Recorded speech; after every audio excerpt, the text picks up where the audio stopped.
Kids, tiduran di lantai merupakan salah satu kebiasaan buruk yang sering dilakukan oleh banyak orang. Kita pasti pernah melakukan hal ini sekali atau 2 kali dalam sehari, entah itu untuk bermain handphone atau membaca buku. Apalagi saat cuaca sedang panas, tiduran di lantai dapat membuat tubuh kita lebih dingin dan sejuk. Tapi ternyata kebiasaan ini enggak baik untuk kesehatan loh. Nah, apa saja bahaya jika kita tiduran di lantai? Yuk kita cari tahu. Sebelum kita lanjut videonya, jangan lupa klik tombol subscribe dan tombol loncengnya ya. Terdapat debu, kuman, dan serangga. Walaupun tampak bersih, tapi permukaan lantai tetap bisa menjadi sarang bagi kuman dan debu. Terlebih lagi untuk kita yang memiliki alergi terhadap debu. Tiduran di lantai dapat memicu alergi kambuh. Selain itu, tubuh kita menjadi lebih rentan terkena gigitan serangga kecil yang nggak bisa kita lihat dengan mata. Membuat tidur nggak nyaman. Tiduran di lantai memang membuat sejuk karena tubuh kita dapat merasakan sensasi dingin dari lantai. Tapi tiduran di lantai dengan permukaan yang keras dan dingin dapat menimbulkan rasa nggak nyaman.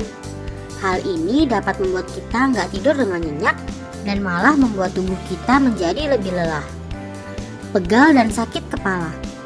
Suhu permukaan lantai yang lebih dingin daripada di atas kasur dapat membuat kita merasakan nyeri sendi atau sensasi ngilu pada tulang. Karena ketika tubuh terkena suhu dingin dalam waktu yang cukup lama, jaringan tubuh akan mengembang dan membengkak, sehingga menyebabkan ruang persendian terhimpit. Enggak hanya itu, bagi sebagian orang, tidur di lantai juga dapat menyebabkan sakit kepala. Permukaan lantai memang memiliki suhu yang lebih rendah, namun kelembapannya cukup tinggi, sehingga suhu tubuh kita bisa turun secara tiba-tiba. Perubahan lingkungan mendadak ini membuat kadar hormon serotonin dalam otak jadi nggak seimbang. Akibatnya, saraf-saraf otak bereaksi secara berlebihan dan menimbulkan sakit kepala. Pilek dan masuk angin. Banyak yang mengatakan kalau tidur di lantai dapat membuat kita pilek dan masuk angin. Hal ini nggak sepenuhnya salah.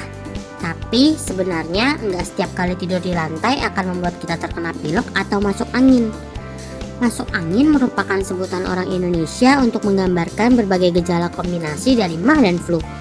Sementara pilek biasanya disebabkan oleh virus atau infeksi bawaan. Namun saat merasa kedinginan, kita memang rentan jatuh sakit lebih cepat. Untuk itu, jika ingin tidur di lantai saat malam hari, jangan lupa untuk menggunakan alas seperti selimut ya, sehingga kita dapat terhindar dari masuk angin atau penyakit lainnya. Kids, itu tadi keempat masalah yang timbul akibat kita tiduran di lantai. Nah, siapa nih yang masih suka tiduran di lantai? Sampai di sini dulu ya videonya. Jangan lupa like, komen, subscribe, dan share ke teman-teman lainnya ya kids. Bye-bye!